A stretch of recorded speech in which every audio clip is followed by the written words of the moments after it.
For as long as aircraft have been used in combat, efforts to make them invisible to the enemy has been ongoing. By the First and Second World War, attempts to build stealth aircraft concentrate on the use of camouflage to make planes difficult to detect visually. The invention of radar changes everything. By transmitting the electromagnetic waves and observing the returning echoes, aircraft could now be spotted hundreds of miles away. Hier spricht Zerstörer 1. An alle Verbündeten. Feindliche Flugzeuge gesichtet. Kurs 130. The Germans would use this radar technology to start hunting our bombers during the night. Zeigt keine Gnade. And at the time, there was basically no way we could stop them.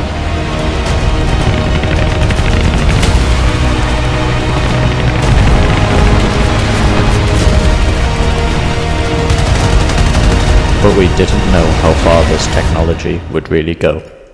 B52s are approaching target area. Skies are clear of enemy aircraft. In the 1950s, a new threat had emerged, SAMs, or Radar-Guided Surface-to-Air Missiles.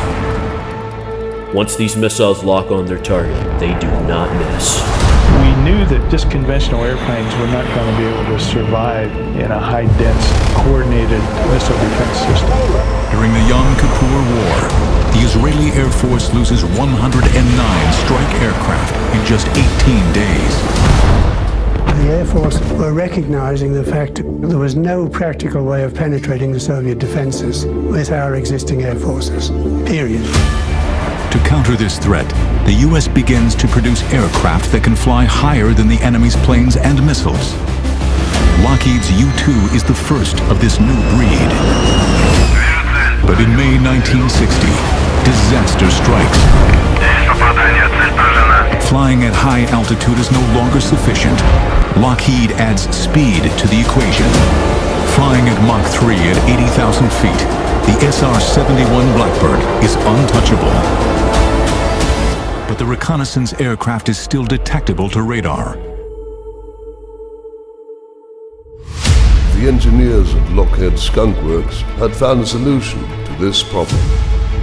They nicknamed it the Hopeless Diamond.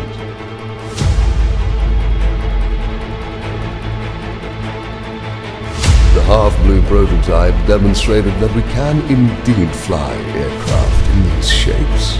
However, this wouldn't go as smoothly as they planned.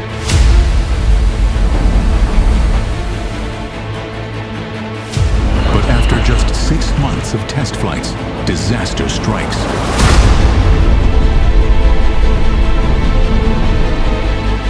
And just a few months later, the second one also failed. Both have-blue prototypes have been destroyed. The development of the most advanced aircraft ever built has ground to a halt. But from the ashes of its own destruction, Lockheed's stealth fighter is about to be reborn. After 70 long years of trying to achieve the impossible, they had finally achieved it, introducing the world's first stealth aircraft.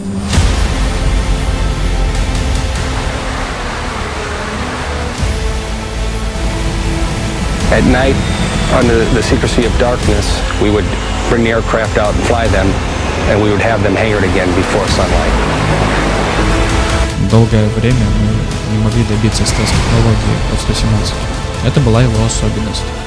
The F-117 was designed to hit targets that no other aircraft could hit without being detected.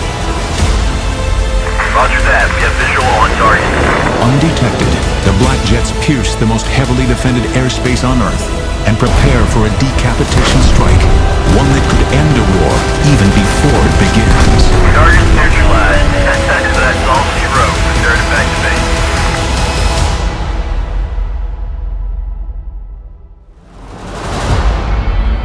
Stvari za koje ljudi tvrde da su neuništive, uvek budu uništene. Jedna od tih stvari je ovaj avion.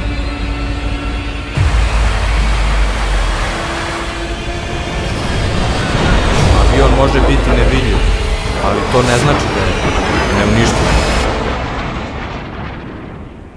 However, that doesn't mean it wasn't successful.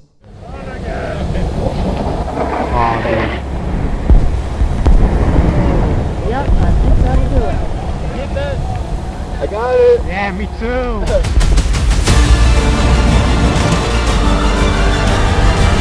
Throughout the 1990s, F-117s are found wherever the U.S. Air Force is in action. The flight control system is taken from the F-16, its cockpit features from the F-18, and its navigation system from the B52. Enemy target locked. Bombs away. Target neutralized. Return to base. The aircraft itself was so well designed that even to this day it is still one of the most effective at its role. No other aircraft in the U.S. arsenal can do the job it does so well.